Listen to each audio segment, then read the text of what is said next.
Wednesday night was party night in Cana.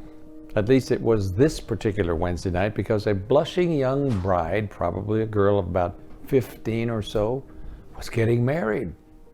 Her bridegroom, a young man a few years older than herself, had been betrothed to her sometime within the past few months through arrangements worked out between the two young people's fathers.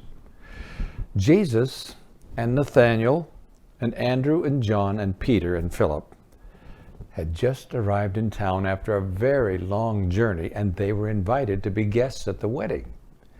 In fact, it seems possible that the bride and groom may have been close friends of Jesus, maybe even relatives. The story is told in the Gospel of John, chapter 2, but I don't think it starts there. There's a little bit of the story back in chapter 1 as well, I think. I'm referring to chapter 1, verse 43. The following day, Jesus wanted to go to Galilee, and he found Philip and said to him, "Follow me." Jesus seemed to have had a schedule for getting to Galilee. John 2, verse 1 tells us that on the third day, there was a wedding in Cana of Galilee. It seems likely that Jesus left the area where he had gathered his first disciples down by the Jordan, where John the Baptist was baptizing, just in time to make the 3-day journey to Cana, specifically to attend the wedding. Now in John 1:45, notice something else about the prologue to the story of the wedding. Philip found Nathanael and said to him, "We have found him of whom Moses in the law and also the prophets wrote, Jesus of Nazareth, the son of Joseph." It's not mentioned here, but it just so happens that Nathanael's hometown was none other than Cana of Galilee.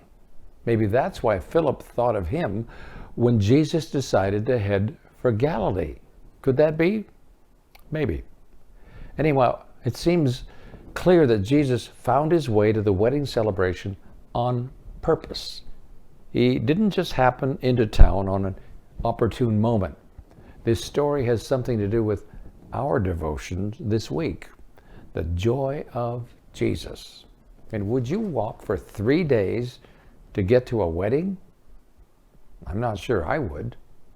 But Jesus did, because he wanted to be there to share in that joyful time with his friends. Oh, and by the way, the distance he had to travel was far more than a 3 days journey. He and his disciples must have had to do double time to get there before the celebration was over. Do you suppose they were extra thirsty when they finally arrived? Do you suppose their thirst could have had anything to do with the crisis that developed that threatened to spoil the festivities? Jesus' mother was invited to the wedding too, remember? So no doubt Jesus was too. But what about those 5 thirsty fellows he'd brought with him? No host could turn them away, but what about the wine supply? Would it hold out with so many extra thirsty guests? Now, just a word about the type of wine we're discussing here. There's been a lot of discussion through the years of whether Jesus drank fermented wine or not. And as I understand it, the words used in the original Greek can refer either to unfermented or fermented grape juice. People in those days did have ways of preserving unfermented juice, so it could have been either. But personally, I find it hard to picture Jesus, the Son of God, drinking sumptuous goblets of wine that would intoxicate him. How about you? I'm convinced that if Jesus was partaking of the wine, it wasn't the bubbly kind. But whatever the rest of the crowd was drinking, it ran out far too early in the evening. Picture the scene that unfolds when the master of the ceremonies realizes that the punch bowl was going dry. A wedding was a big event in a town like Cana, something people looked forward to and planned for months. It was an important time for the bridegroom's family to shine, to make a name for themselves in the community by having the biggest, most successful celebration anyone could remember. Ultimate joy. But if things went wrong, if the refreshments ran out before the evening was over, well, just think of the gossip that would float around town the next day or for weeks, maybe months to come. It would be a humiliating situation, and one that could haunt the newlyweds for the rest of their lives. An unmitigated social disaster. Well, Jesus' mother Mary soon becomes aware of a crisis in the making. And somehow, she thought that Jesus would know what to do about it. He was, after all, her oldest son, and apparently she was a widow by now because Joseph isn't mentioned in this story.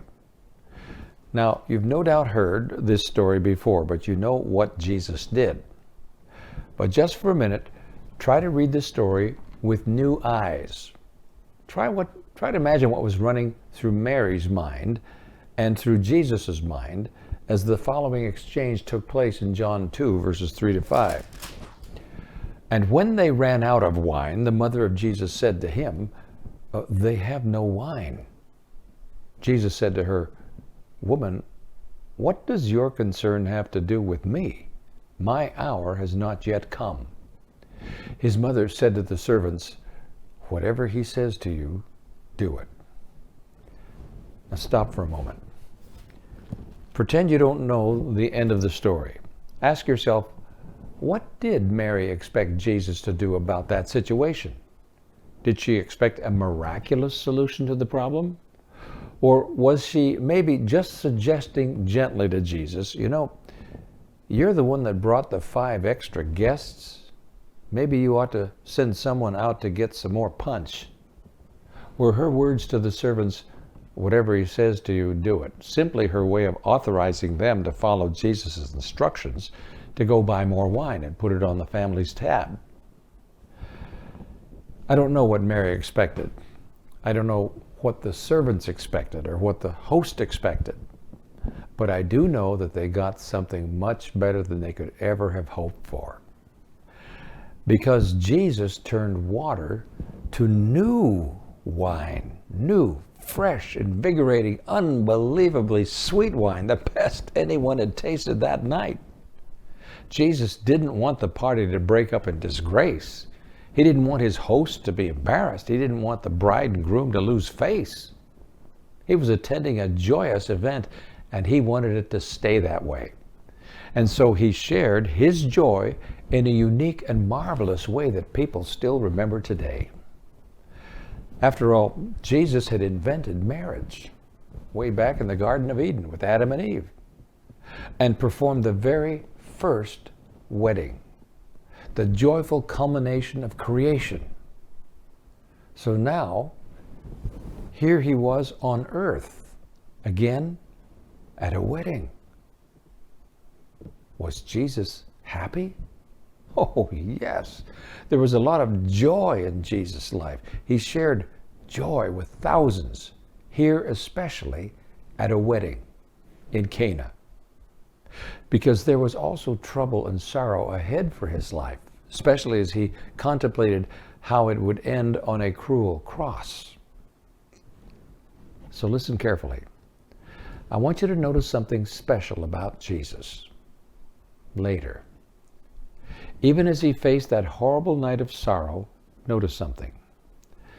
These words come right down at the end of Jesus' life at the Last Supper over in Matthew chapter 26, verses 27 to 29. Then he took the cup and gave thanks and gave it to them, saying, "Drink from it, all of you, for this is my blood of the new covenant, which is shed for many for the remission of sins. But I say to you, I will not drink of this fruit of the vine from now on until that day when I drink it new with you in my Father's kingdom." Jesus' first miracle involved giving wine to people at the wedding. At the end of his ministry, he worked another miracle to provide a Passover meal for his disciples. And during that meal, he took the cup of wine and in drinking it, invited his disciples and you and me to come to the biggest and best celebration of them all, the wedding supper of the Lamb of God in heaven, where he told us he himself would serve us wine again, celebrate in the ultimate joy, an eternal wedding celebration. Jesus spread joy wherever he went on earth 2,000 years ago, but all the while, he was looking forward to the time still in our future when he would give ultimate, supreme excitement and joy to all forever who would accept the wine he gives today, his blood, his life for you and me. That makes me joyful. Lonnie, listen. Whatever comes in life, nothing can take that joy away from you. Looking forward to joy in Jesus, the kingdom of heaven. It's a party. How about you? Do you have the joy of Jesus in your life? If not, won't you accept him and his life, his joy today?